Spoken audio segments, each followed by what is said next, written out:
is Star Wars Wednesday.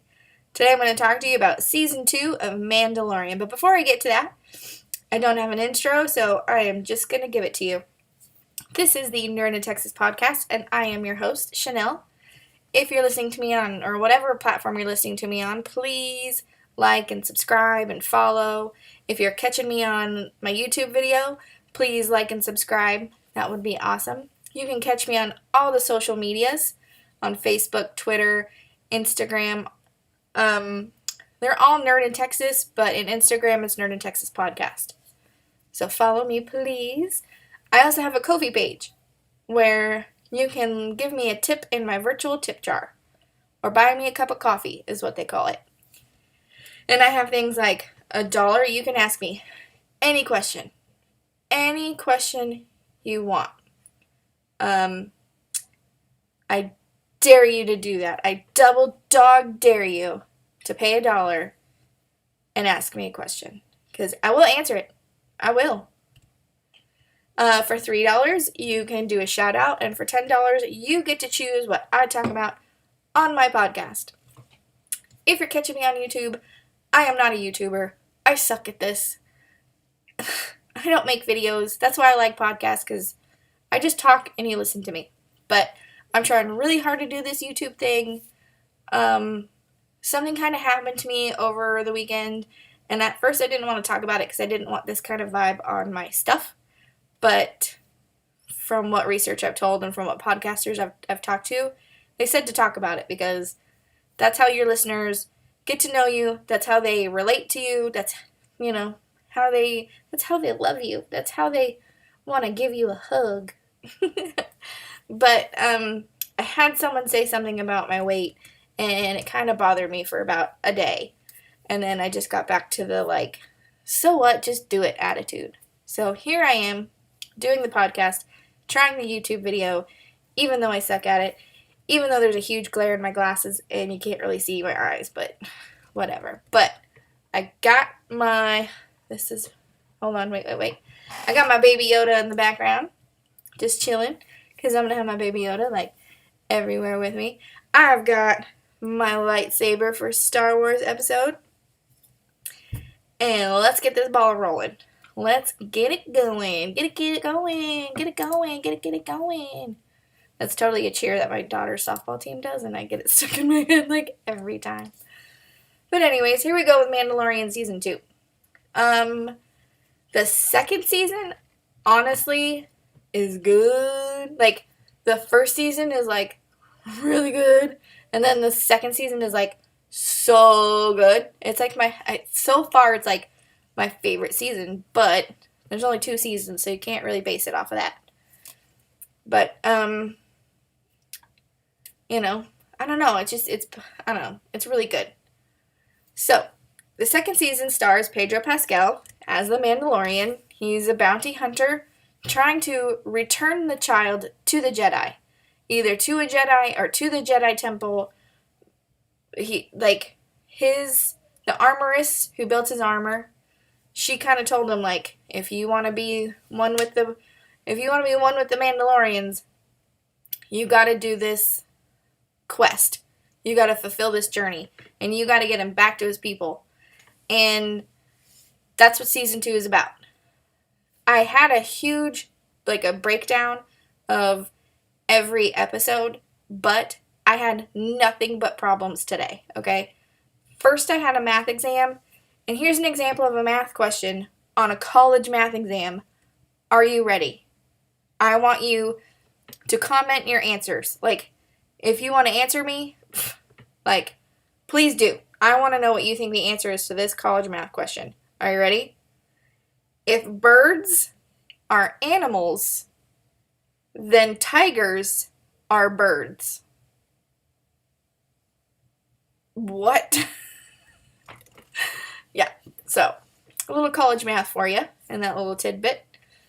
So I had to do this whole browser where you can't cheat and you can't do all that fun stuff. And so when I went to go do my podcast and when I went to go do this video, my breakdown of all the episodes of Season 2 were gone. But I have all of my little like notes about people who guest star on season 2, and it's pretty much the same thing because every episode we have like a new guest star and a new quest and a new journey, and so that's how I'm going to break down this episode as people who guest star. So in season 1, you have a whole bunch of Easter eggs and a whole bunch of people who are cameos, but you can't really tell who they are. They're all in costume. They're all in, their face masks and all that stuff. So one of the persons, like, for example, is Jason Sudeikis. Sudeikis. Can't ever say that. And he's a bike scout trooper. So he's in, like, a whole trooper outfit. He's got the helmet on. He's got the armor on. And you can't really tell it's him except for his voice. We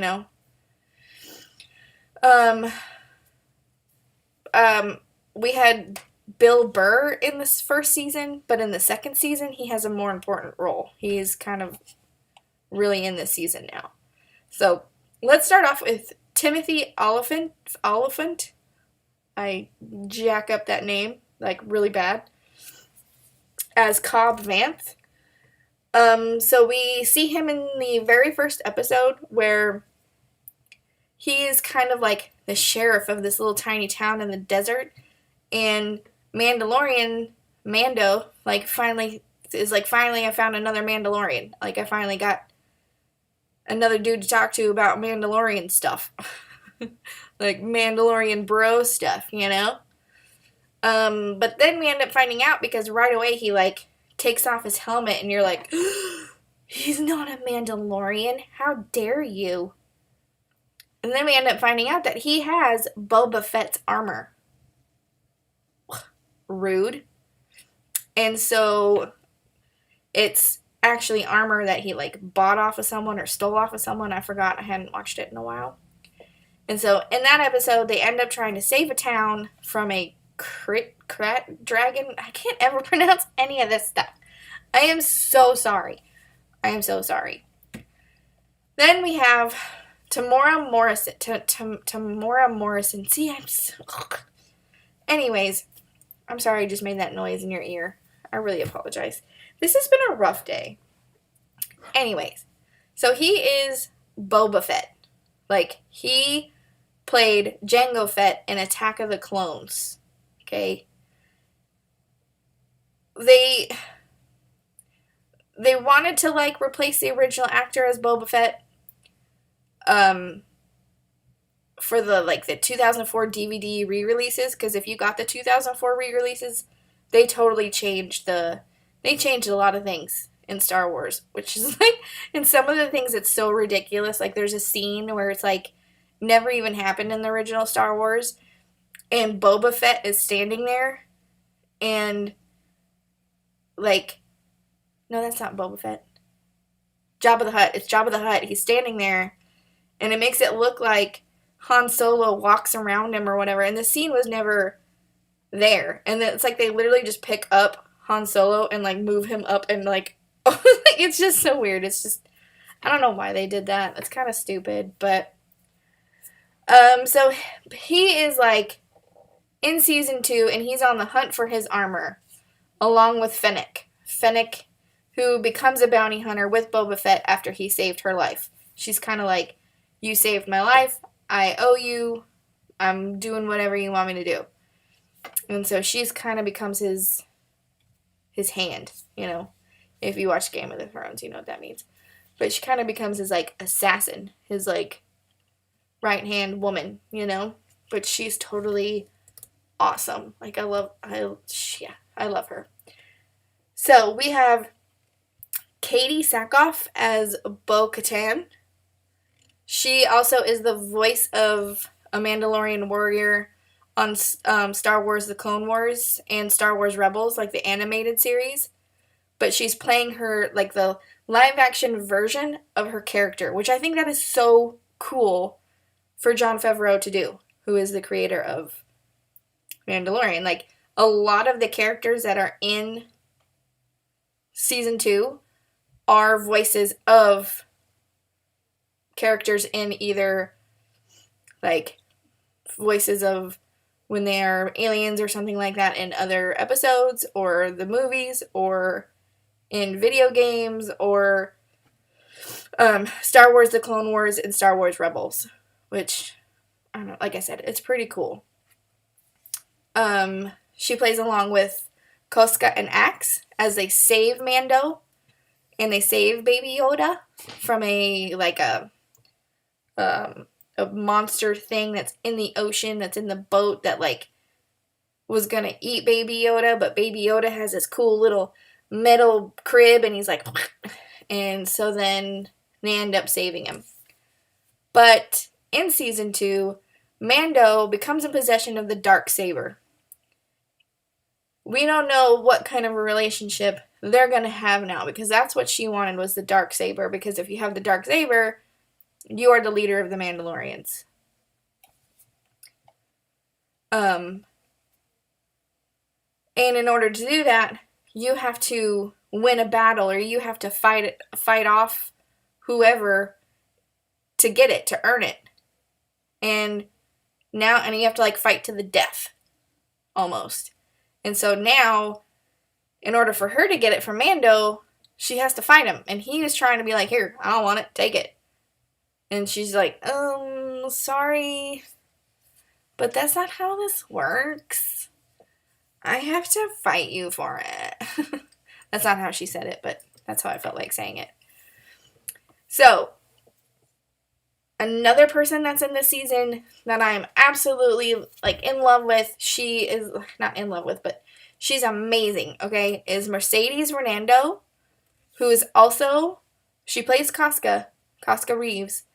She is Sasha Banks. If you don't know who Sasha Banks is, she's a WWE women's champ. Like in a, like John Cena, like do, but she's the women's champ. And I love WWE. I like watched it for such a long time. And then I started watching it with the girls, and then I don't know, for some reason we just stopped watching it for a little while. And she's a member of the Night Owls, an elite Mandalorian that is led by Bo-Katan. We also have Simon, I can't say the last name, Simon Cassianides. I hope they really don't actually listen to this podcast, because they're going to be like, dang, she really butchered that. Like, how dare she?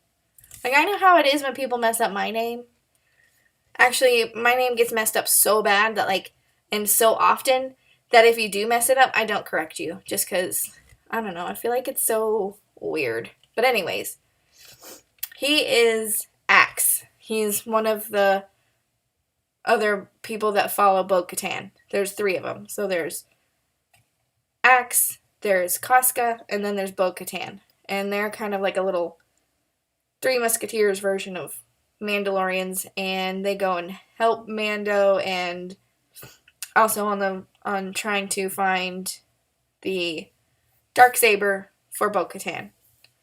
He is actually an agent of Agents of S.H.I.E.L.D. Well, the actor, not the, yeah. He was in Agents of S.H.I.E.L.D.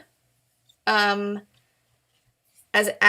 he doesn't really talk. Like, Sasha Banks and the person who plays Bo-Katan, they have like talking parts. This dude doesn't really talk that much. It's kind of weird. But, alright. Whatever, man. What else? I'm sorry. I'm having to like I told you, my computer's all messed up, and I normally have this better situated, but it's all messed up.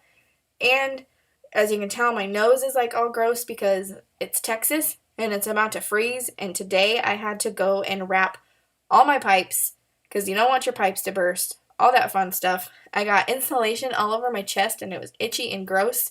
And so I'm just kind of like, like, oh, God.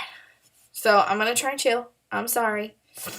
I don't want to make those nasty noises in your ear if you're listening to this, like, in headphones or whatever. But, okay, the Cool Whip, the whipped cream of this amazing Mandalorian Sunday where all these actors and characters have come together, we finally get the Cool Whip on top. And her name is Rose Rosario Dawson, okay?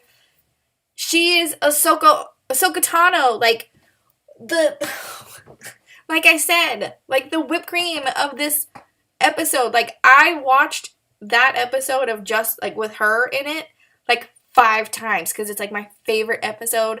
I love seeing women who kick ass, basically. Sorry for my language. But I just love those kind of episodes. I love those kind of movies.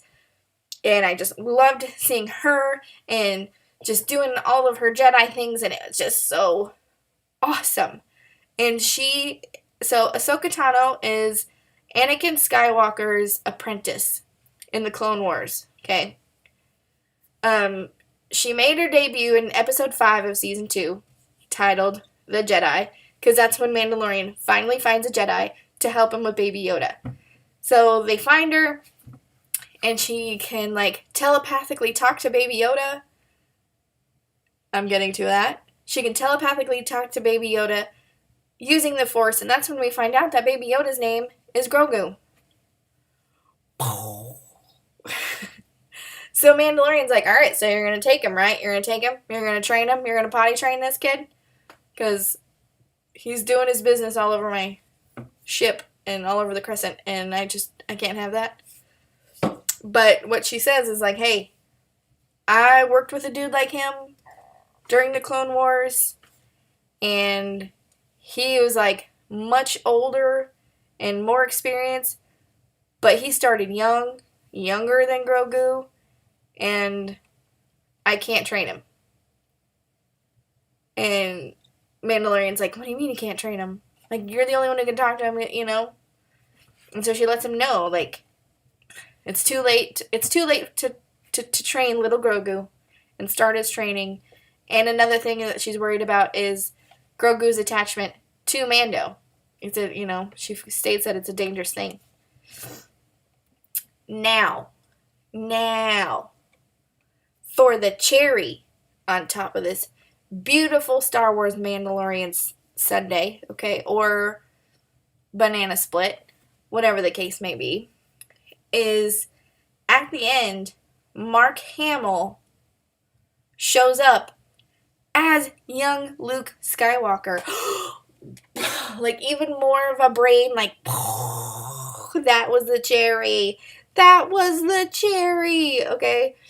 They do that whole CGI face thing, you know, the actor who plays him, that kind of, like, plays his body, is actually his son, I believe, son or grandson. Crap, I should have looked that up.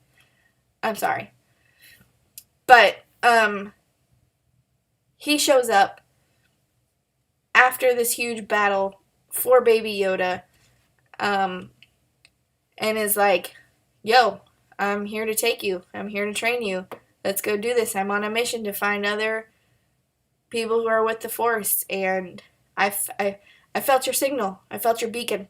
Well, actually, he doesn't say that. You just kind of assume it. And so he also saves Mando's team from these, like, super stormtroopers, like super troopers, who, like, have crazy armor that, like, nothing can pierce it kind of thing. I don't know. It was kind of crazy.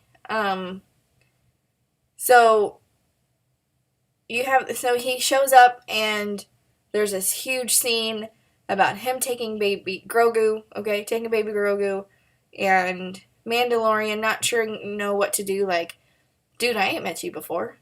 You ain't taking my baby. That kind of thing. But, never mind, I did have it. See, all my notes are messed up. So, Mark Hamill's younger body double was played by Max Lloyd Jones. I'm not sure if he's actually related to Mark Hamill or not. I'm going to Google it while we're still doing this. So if you hear me typing, I apologize. But we also have R2-D2 show up as himself. Hey, I actually read a thing about R2-D2 the other day that kind of, like, made me like, aw, how cute. Like, R2-D2 is the ultimate ride or die homeboy. Like, I forgot what all the things were that he pieced together that, like, he actually does for Luke Skywalker, and it's a lot of things. But then it says how Luke Skywalker didn't want to be found, right? So R2-D2 shut himself down, so nobody could find his location. Like, what? Like, what? And then he doesn't even turn back on until actually, I haven't watched that in a while, but he doesn't get turned back on until, like, they need to find him, I think. I gotta watch that episode again. I've actually watched it, like, a whole bunch of times, but it's just the minor things that I always kind of forget. And the reason why I've watched it so many times is I know everyone hates on the Rey and Kylo Ren ship, the love scene and the chemistry and the connection, but I love it. Like, I ship Kylo Ren and Rey so hard that I have this, like, awesome wallpaper on my phone. Yeah, I'm that nerd. I'm that weirdo. But who are you to judge? Actually, you're not the one judging. It's the other people who are judging. Those of you who are not judging, I love you. I really do. So, another thing that happens that is kind of like the whole thing put together is that there are, like, an end of the credit scene or a mid-credit scene, I forget, where you see Matthew Wood as Bib Fortuna. I don't know if you remember him or not, but he was kind of Jabba the Hutt's right-hand man.